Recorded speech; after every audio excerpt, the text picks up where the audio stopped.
hoje aqui no estúdio eu recebo o professor e historiador Leandro Carnal e nós vamos falar sobre ética no ambiente de trabalho. Seja muito bem-vindo ao nosso programa. Muito obrigado. Bom, primeiramente eu gostaria de começar a nossa entrevista com o senhor explicando o que é ética. Bem, ética faz parte da filosofia, uma parte que estuda valores, valores que permitam a convivência harmônica, a busca entre o bom e o belo, a busca da vida política, ou seja, como diz Aristóteles, a vida na polis, ou seja, ela rege a capacidade que eu tenho de estabelecer sociabilidade, sociedade, relações sem a destruição do outro, sem a invasão do espaço do outro e sem a imposição dos meus valores sobre o outro. E por que se preocupar em aplicar a ética também no ambiente profissional? O ambiente profissional é um ambiente por excelência ético. Naturalmente também a ética na família, a ética na grande convivência política. Mas o ambiente profissional é o ambiente mais claro, onde as pessoas estão sem terem a mesma intimidade familiar e o mesmo distanciamento da grande política. Logo, é no ambiente de trabalho que eu exerço algo acima da afetividade da família e abaixo do grande distanciamento político. Talvez seja o grande ambiente do exercício da diferença, da alteridade, o grande exercício da ética é o ambiente de trabalho. E quais são os principais mandamentos da ética profissional?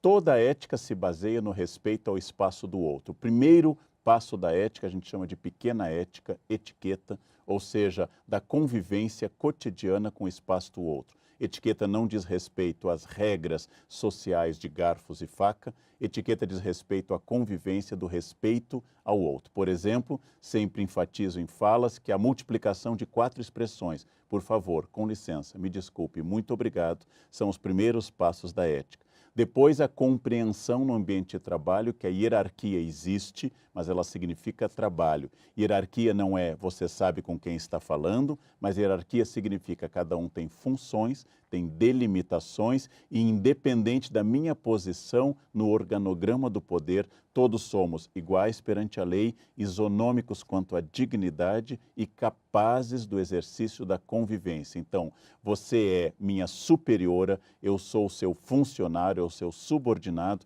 ambos somos humanos, ambos somos iguais perante a lei, ainda que nós tenhamos funções e atributos diferentes. Então, o primeiro mandamento da ética no ambiente de trabalho, além da etiqueta, é a convivência com o poder que é a serviço de alguém e não o poder para humilhar, para oprimir ou para estabelecer uma diferença que não seja aquela da própria dedicação ao trabalho.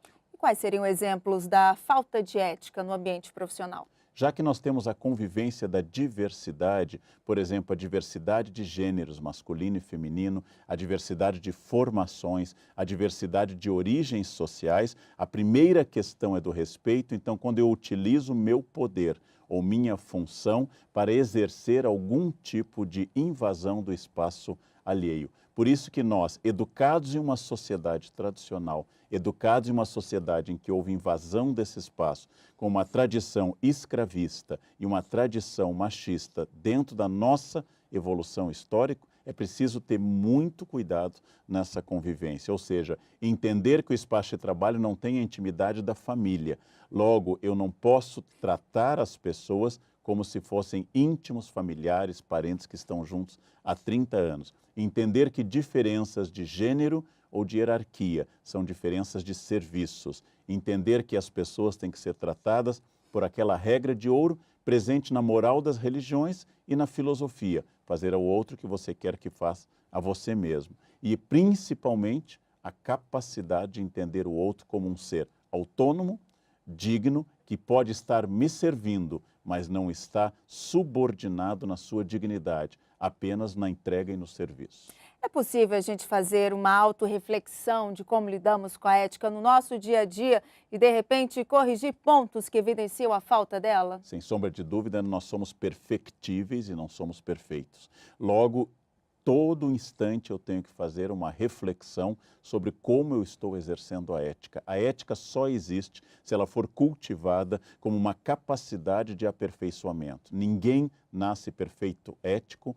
Como Aristóteles diz no início do seu trabalho Ética Nicômaco, todos nascemos sem ética, todos podemos aprimorar, por isso é necessário um código de ética, é necessária a atividade do debate, e é necessária a atividade da avaliação da ética, no sentido de que o ser humano é perfectível, como eu disse, não perfeito, e pode ser sempre avaliado, melhorado através do estudo, de palestras, de reflexões e de debates. Todos estamos envolvidos na capacidade de melhoria nas nossas relações. Como a nossa tendência, segundo alguns, não todos, é o egoísmo e valorizar em primeiro lugar a mim mesmo, eu tenho que violentar essa natureza e tenho que produzir a sensibilidade ética, que é a sensibilidade ao outro, que vai fazer uma negociação positiva entre o meu bem e o bem alheio para a produção do bem comum. A ética rege esses três polos, o eu, o tu e o nós. E o nós só existe através do debate, da melhoria e da crítica permanente. Qual que é a relação entre ética e assédio moral? Bom, os dois assédios principais em ambiente de trabalho, o assédio sexual no sentido da utilização da diferença de gênero para exercer o poder e o assédio moral, ou seja, da utilização do poder para humilhação ou para pressão além do que é necessário, são dois desvios éticos graves. Entender que pode haver demanda, entender que pode haver pedido de trabalho, mas ele nunca passará pela sedução ou pelo exercício de poder que ignore a especificidade da outra pessoa, é muito importante. É muito comum na nossa tradição escravista de 318 anos, a grande questão de lembrar que o trabalho é visto como exercício de poder e não como exercício de serviço. Ou seja, que eu estou coordenador, eu estou chefe, eu estou presidente. Significa que eu sirvo a mais pessoas, não que eu, Leandro, seja presidente. Eu apenas estou em uma república como a nossa, isonômica, baseada em uma Constituição de um Estado democrático de direito. Todos nós temos funções e nenhum é diferente do outro na sua dignidade. Esse exercício permanente contraria a nossa formação histórica, contraria a nossa tradição, contraria o fato de que nós fomos uma colônia, um império, uma república marcada pela desigualdade e pela opressão de alguns grupos. Então, cabe especialmente à área jurídica, especialmente à área que trabalha com o direito, especialmente à área de tribunais, esse exercício constante, muito bom de aperfeiçoar como ser humano, como servidor público e como uma pessoa integrada em uma república democrática de direito. E como é que você acha que empregado e empregador podem tornar um ambiente de trabalho mais saudável e ético? Bem, em primeiro lugar, nós temos que fazer coisas como estão sendo feitas aqui. Trazer para eventos, debates, entrevistas, questões. Nós temos que refletir sobre o nosso código de ética.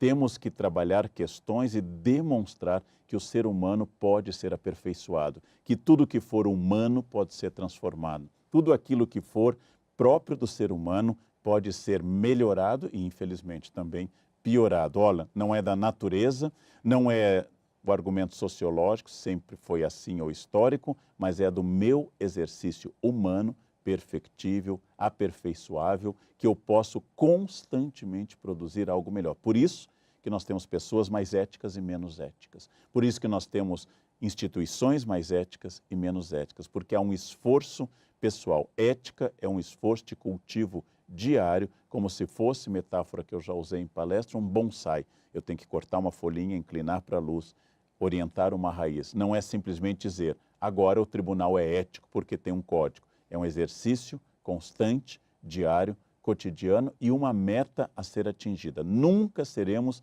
integralmente éticos, mas nós podemos melhorar a partir do ponto que nós estamos. Bom, Leandro, muito obrigada pela entrevista e por ter aceito o nosso convite. Eu é que agradeço esse convite tão honroso e tão gentil. Obrigado.